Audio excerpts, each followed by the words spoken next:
سب سے پہلے تو قاری صاحب میں یہی آپ سے سوال کرنا چاہوں گی کہ استخارے کی شرعی حیثیت کیا ہے؟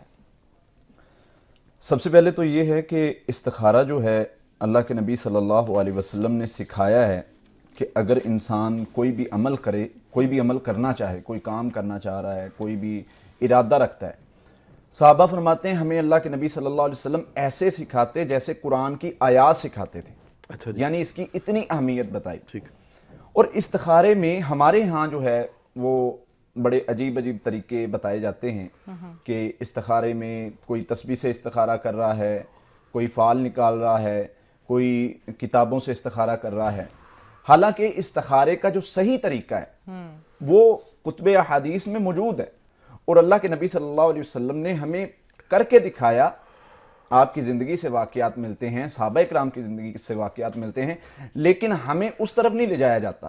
ہمیں شارٹ کٹ بتائے جاتے ہیں، 2 منٹ میں کال کریں آپ کو استخارہ کر کے دیتے ہیں. ٹھیک ہے. اور ہماری کم علمی یہ ہے کہ ہم بھی اس طرف جاتے ہیں جو ہمیں یعنی کہ استخارہ جو کال پہ بتا دے، جو 2 منٹ میں بات کر دے، شارٹ کٹ کر دے، ہم بھی اس طرف جاتے ہیں. اب ہمیں بہت ساری کالز آتی ہیں کہ جی آپ استخارہ کر کے دیں. ہمیں کالز آتی ہیں جی آپ استخارہ کر کے بتائیں، ہمارا یہ نام ہے، والدہ کا یہ نام ہے. اب لوگوں کو یہی نہیں پتا کہ استخارہ ہے کیا. استخارہ خیر سے ہے، اور اس کا مطلب ہے کہ خیر اللہ سے طلب کرنا، جو اللہ کے نبی صلی اللہ علیہ وسلم نے سکھایا ہے. استخارے میں کیا ہوتا ہے کہ ہم ایک چیز کو اللہ کے سامنے رکھتے ہیں کہ یا اللہ یہ میرا کام ہے، میں یہ تیرے سامنے رکھ رہا ہوں، میرے لیے یہ بہتر ہے یا نہیں. استخارے کی دعا کو پڑھ لینا ترجمے کے ساتھ، کوئی بھی عام بندہ وہ سمجھ جائے گا کہ اس میں ہمیں کیا بتایا گیا ہے، کیا سکھایا گیا ہے. کہ استخارے بھی نبی صلی اللہ علیہ وسلم نے سکھایا کہ ہم اللہ سے مانگتے ہیں اے میرے اللہ تو بہتر علم والا ہے، تو جانتا ہے، میں نہیں جانتا، میرے لیے کیا بہتر ہے تو جانتا ہے، میرے دین، دنیا، مال، معاش کے لیے جو بہتر ہے، جو میں سٹیپ لینے جا رہا ہوں، میں شادی کرنے جا رہا ہوں، میں کوئی کاروبار کرنے جا رہا ہوں، کوئی بھی کام کرنے جا رہا ہوں، اس میں جو میرے لیے بہتر ہے وہ میرے لیے آسان کر دے. اگر یہ کام ان ھذا الامر کے الفاظ آتے ہیں، نبی صلی اللہ علیہ وسلم نے فرمایا جب تم ان ھذا الامر کے الفاظ پر پہنچو تو تم اپنا ارادہ رکھو کہ یا اللہ میں فلاں کام کرنا چاہ رہا ہوں، میں فلاں عمل کرنا چاہ رہا ہوں، تو اس حوالے سے میری رہنمائی فرما. ان ھذا الامر، اللہ میں یہ کام. اس کے بعد نبی صلی اللہ علیہ وسلم نے فرمایا کہ تم اپنا کام رکھو، اور پھر اس میں آگے دعا جو ہے کہ اللہ اگر یہ میرے لیے بہتر ہے تو میرے لیے آسان کر دے. اگر یہ میرے لیے خیر کا باعث نہیں ہے، اگر یہ میرے لیے بھلائی کا باعث نہیں ہے، شر کا باعث ہے، تکلیف کا باعث ہے، فتنے کا باعث ہے، اللہ مجھے اس سے دور کر لے، اس کو مجھ سے دور کر لے.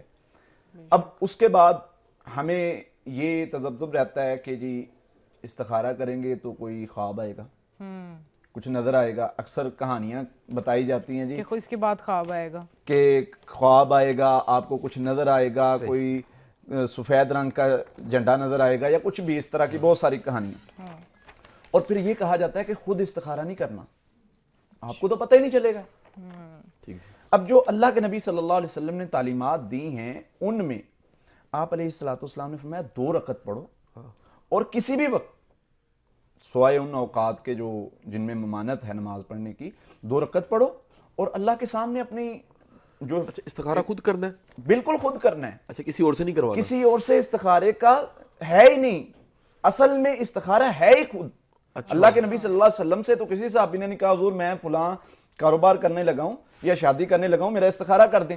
ہمارے لیے سب سے بڑی درسگاہ تو وہی ہے. بالکل ایسے. تو آپ علیہ السلام نے سکھایا، اور اس طرح سکھایا صحابہ فرماتے جیسے قرآن کی آیات سکھاتے تھے. اور پھر فرمایا کہ اگر اب یہاں پر جو سب سے اہم بات ہے، استخارہ ہم نے کر لیا، دعائیں پڑھ لی.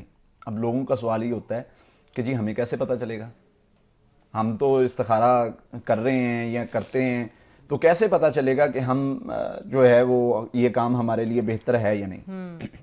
اس میں 2 چیزیں، ایک ہے کہ ہمیں اشارہ مل سکتا ہے، کیونکہ مبشرات جو ہیں خوابوں کے ذریعے سے اللہ تعالیٰ اپنے مومن بندے کی رہنمائی کرتے ہیں، اس کو بتاتے ہیں، تو خواب کے ذریعے اشارہ مل سکتا ہے.